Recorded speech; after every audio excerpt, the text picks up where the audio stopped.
Hello students, ज्ञान के इस महासागर शिक्षा सिंधु में एक बार फिर से आपका बहुत बहुत स्वागत है। हम लोग आज एक बहुत इम्पॉर्टेंट डिस्कशन करने वाले हैं क्लास 12th राजस्थान बोर्ड के लिए। स्पेशली ये वीडियो राजस्थान बोर्ड के स्टूडेंट्स के लिए है। राजस्थान बोर्ड का सिलेबस सेशन 2020-21 के लिए जो रिवाइज़ हुआ है उसमें काफ़ी कुछ सिलेबस को डिलीट किया गया है, हटाया गया है। करीब 40% सिलेबस के आसपास कम हो गया है और ये हमारे लिए एक अपॉर्चुनिटी है, एक स्टूडेंट्स को स्कोर करने के लिए बहुत एक अच्छी अपॉर्चुनिटी है। कोरोना के इस संकट में स्कूल्स बंद हैं और बहुत सारी दूसरी परेशानियां हैं, लेकिन यहाँ पे मैं कहना चाहूँगा स्टूडेंट्स के लिहाज से, क्योंकि जहाँ तक सरकारों ने डिक्लेरेशन दिया है और जो स्टेटमेंट्स हैं उसके अनुसार बोर्ड एग्ज़ाम्स होंगे ही होंगे कंपलसरी। और उसमें क्योंकि सिलेबस काफ़ी कम हो चुका है, स्टूडेंट्स को पढ़ना इजी हो गया है और जो टॉपिक्स डिलीट हुए हैं वो स्पेशली अगर मैं कंप्यूटर साइंस की बात करूं तो ऐसे टॉपिक्स हैं जिसमें स्टूडेंट्स को जनरली परेशानी होती है या कॉम्प्लेक्स टॉपिक्स हैं जो समझने में थोड़े मुश्किल हैं। तो ऐसे टॉपिक्स को हटा दिया गया है, तो उससे आप लोगों के लिए एक बहुत अच्छी अपॉर्चुनिटी आई है कि पढ़ना इजी हो गया, सिलेबस कम हो गया, तो आप कम समय में ज़्यादा अच्छी तैयारी कर सकते हैं और ज़्यादा अच्छे मार्क्स गेन कर सकते हैं। तो स्कोरिंग के हिसाब से ये आपके लिए एक बहुत अच्छा मौका है। दूसरे सब्जेक्ट्स में भी काफ़ी जो सिलेबस जो कम हुआ है उसमें भी लगभग यही स्थिति है कि जो कॉम्प्लेक्स टॉपिक्स हैं या जो मुश्किल टॉपिक्स हैं उनको हटाया गया है। तो यहाँ मैं आप सबसे ये रिक्वेस्ट करूँगा कि इस मौके को आप पूरा इस्तेमाल कीजिए और इस अपॉर्चुनिटी को पूरे तरीके से एक्सप्लॉइट कीजिए। आप अपनी तैयारी कीजिए।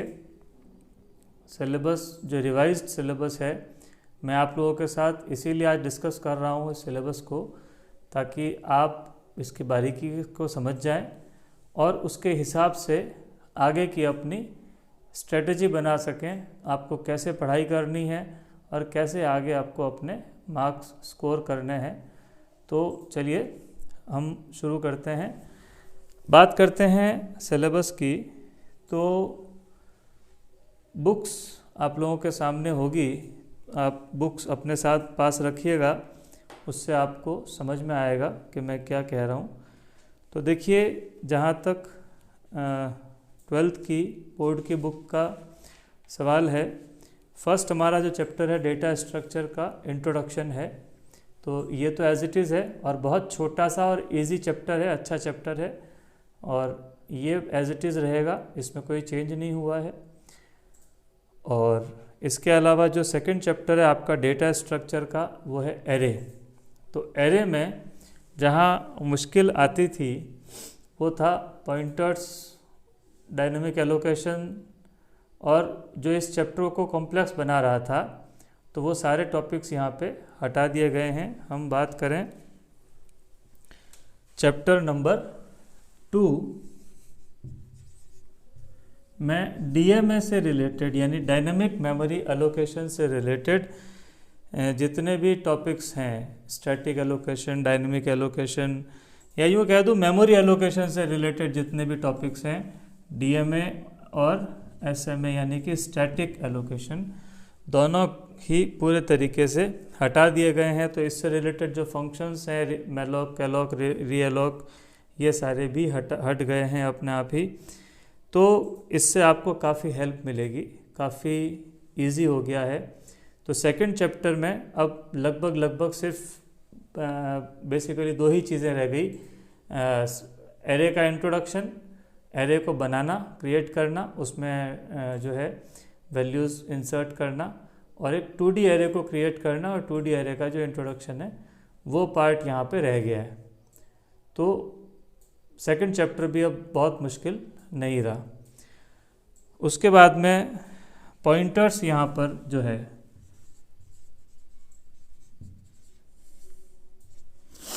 हालांकि अगर हम हमारे सब्जेक्ट के हिसाब से देखें तो हमारा सब्जेक्ट एक प्रैक्टिकल सब्जेक्ट है और यहाँ पे हर कंसेप्ट को समझना बहुत ज़रूरी है।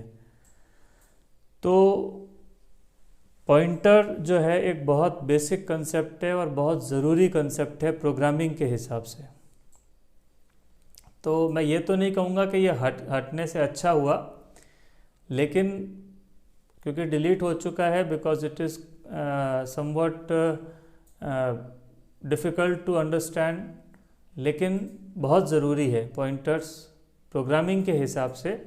और एक प्रोग्रामर को अगर आप प्रोफेशनली सब्जेक्ट को यूज़ करते हैं आगे जाकर करियर में, तो फिर पॉइंटर आपको बहुत काम आता है।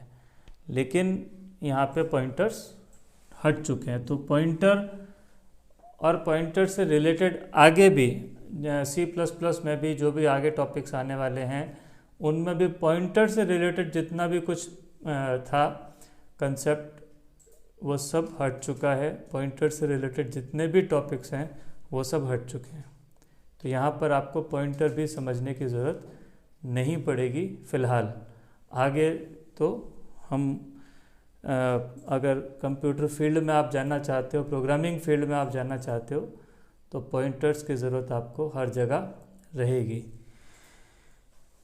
उसके बाद में पॉइंटर से रिलेटेड ही कुछ जो टॉपिक्स थे, मतलब कुछ प्रोग्राम्स जो आपके बुक में दे रखे हैं वो तो नेचुरल है, हटना ही है। उसके बाद में जो थर्ड चैप्टर है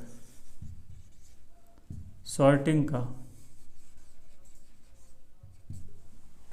ये भी आपका हट चुका है पूरी तरीके से। ये चैप्टर डिलीट हो चुका है, पूरा चैप्टर ही डिलीट हो चुका है।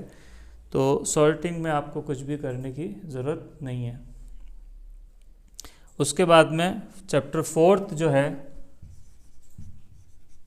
स्टैक एंड क्यू, ये भी चैप्टर पूरे तरीके से डिलीट हो चुका है। उसके बाद में चैप्टर नंबर 5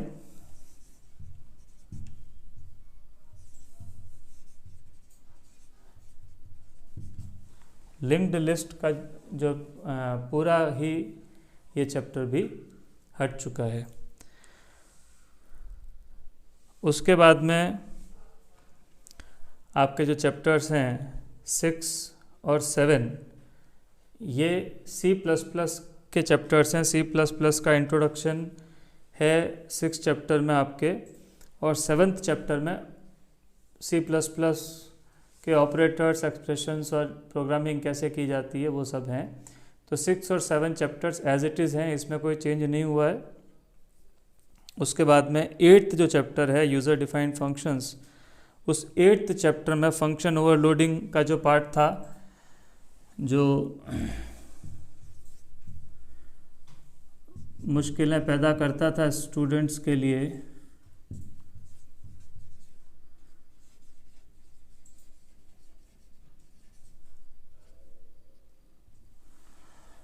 फंक्शन ओवरलोडिंग, ये उसके बाद में 8th चैप्टर में ही रिटर्न जो हैं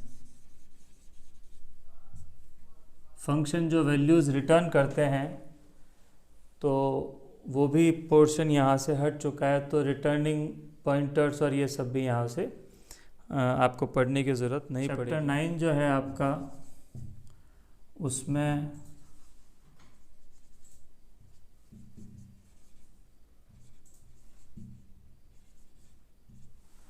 फ्रेंड फंक्शन का एक पोर्शन होता है, ये हट चुका है। रिटर्निंग ऑब्जेक्ट्स हट चुका है, क्योंकि यहाँ से जब रिटर्न हट चुका है तो यहाँ पर भी रिटर्निंग ऑब्जेक्ट्स जो है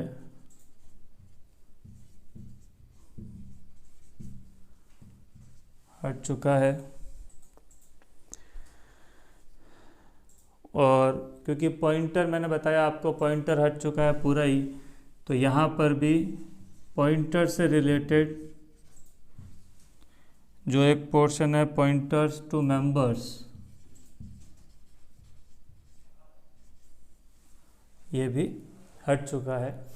तो कहने का मतलब यही है, यहाँ पर जो जितनी चीज़ें जो परेशानियाँ पैदा करती थी वो सब हट चुकी हैं। तो काफ़ी इजी आपका सिलेबस अब हो रहा है। पे अगर आप बुक में खोलेंगे आपका चैप्टर नंबर 11, तो 11.3 जो सेक्शन है, unary operators, binary operators, using friend function, using member function, ये हट चुके हैं।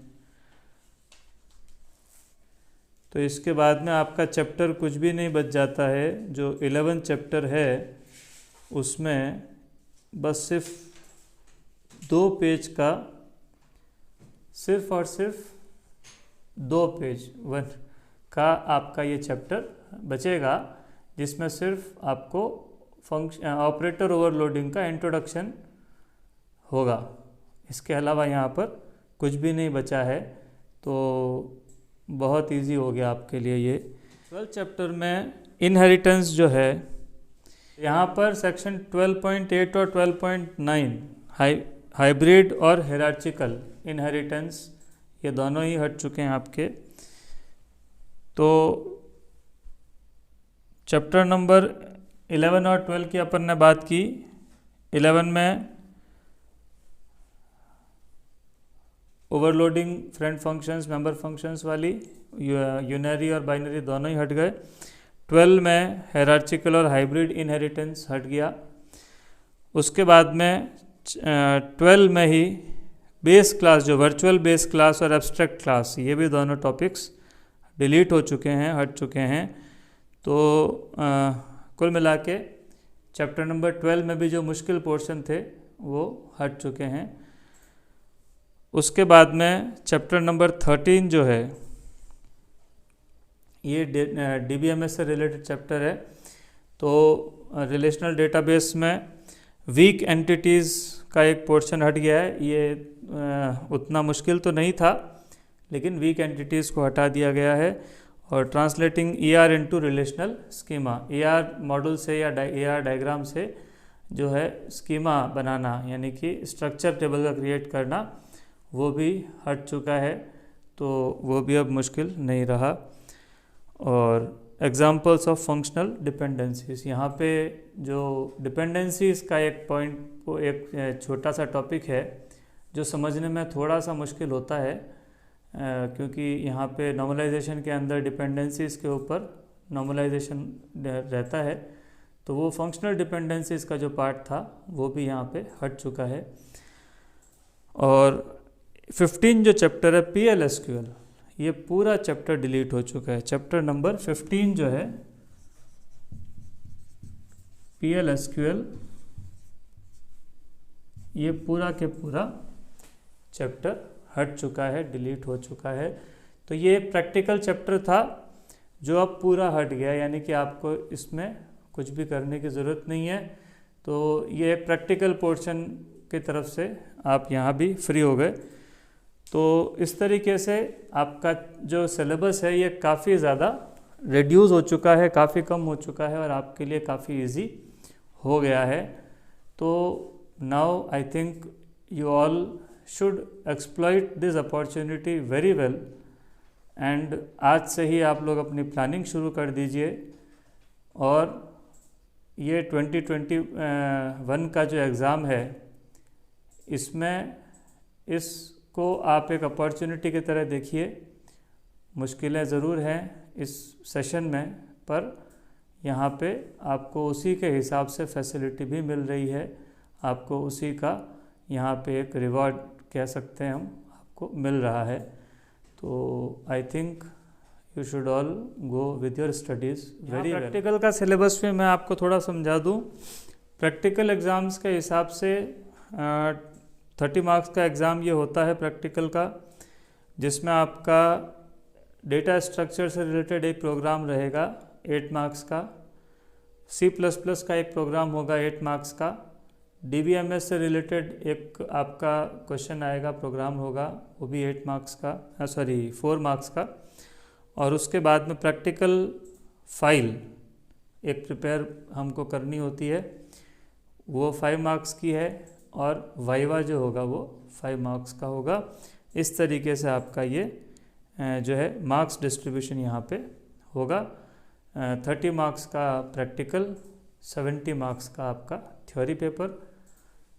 तो इस तरीके से हमारा ये एग्ज़ाम का पैटर्न रहेगा। तो इसका जो रिवाइज्ड सिलेबस का PDF है, ये आपको लिंक मैं प्रोवाइड करवा दूंगा डिस्क्रिप्शन में। अदरवाइज़ आप राजस्थान बोर्ड की वेबसाइट पर जाकर इसको डाउनलोड कर सकते हैं। तो देखिए आप इसको and plan your studies accordingly. Best of luck for your exams. अभी दूर है लेकिन तैयारी हमको आज से ही शुरू करनी है, इसीलिए बेस्ट ऑफ लक और thank you all. Thanks for watching.